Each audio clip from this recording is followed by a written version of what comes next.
ఏపీలో పోలింగ్ కు ఇంకా 6 రోజులే టైం ఉంది. ఈ కీలక సమయంలో సీఎం వైఎస్ జగన్మోహన్ రెడ్డి కీలకమైన వ్యాఖ్యలు చేశారు. ఏపీలో ఎన్నికలు సజావుగా జరుగుతాయన్న నమ్మకం అయితే తనకు లేదని సాక్షాత్తు సీఎం కమెంట్స్ చేయడం రాజకీయంగా ప్రకంపనలు సృష్టిస్తున్నాయి. టీడీపీ కూటమి తన మీద కుట్రలు చేస్తోందని ఆయన ఆవేదన వ్యక్తం చేశారు.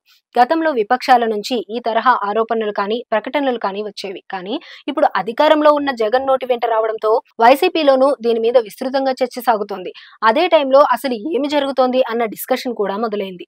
ఏపీలో ఉన్న ఫలంగా డీజీపీని మార్చడం, కొత్త డీజీపీని నియామకం చేయడంతో వైసీపీ వర్గాలకు షాక్ తగిలిందంటున్నారు. నిజానికి డీజీపీని ఈ దశలో మార్చరు అని అంతా అనుకున్నారు. కానీ అది జరిగిపోయింది. అదే టైంలో ఏపీలో కొనసాగుతున్న పథకాలకు కూడా నిధులు విడుదల చేయవద్దు అని ఈసీ ఆదేశాలు జారీ చేసింది. ప్రతి ఏటా ఇస్తున్న పథకాలు వాటి కొనసాగింపు మీద ఈసీ ఆంక్షలు పెట్టడంతోనే జగన్ ఆగ్రహం వ్యక్తం చేస్తున్నారని చెబుతున్నాయి వైసీపీ వర్గాలు. దీంతో ఆయన ఏకంగా సంచలన కమెంట్స్ చేశారు. కూటమి నేతలు తన మీద కుట్రలు చేస్తున్నారు అని జగన్ తీవ్ర ఆరోపణలే చేశారు.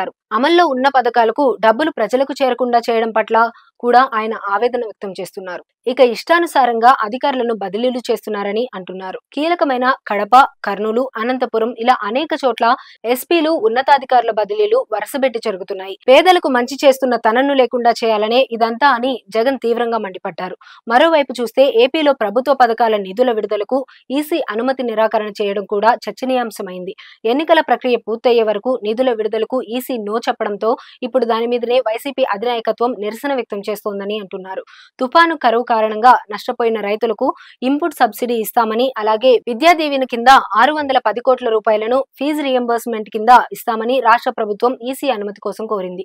దానికి ఈసీ నో చెబుతూ తాజాగా ఆదేశాలిచ్చింది. దీంతో వైసీపీ అధినాయకత్వంలో ఈ రకమైన స్పందన వచ్చిందని అంటున్నారు. తెలంగాణలో అకాల వర్షాలకు దెబ్బతిన్న పంటలకు అక్కడ ప్రభుత్వం నష్టపరిహారం ఇచ్చేందుకు ఈసీ అనుమతి ఇచ్చింది.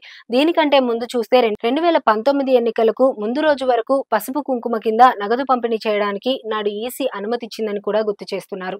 ఇక ఆన్ గోయింగ్ స్కీమ్స్ విషయంలో ఎప్పుడూ ఈసీ ఆటంకం పెట్టదు. కానీ ఇప్పుడు ఏపీ ప్రతిపాదనల పట్ల ఇలా చేయడం ఏంటి అన్న ఆవేదనతో ముఖ్యమంత్రి జగన్ ఈసారి ఎన్నికలు సజావుగా సాగవు అన్న డౌట్ ని వ్యక్తం చేశారు అని అంటున్నారు.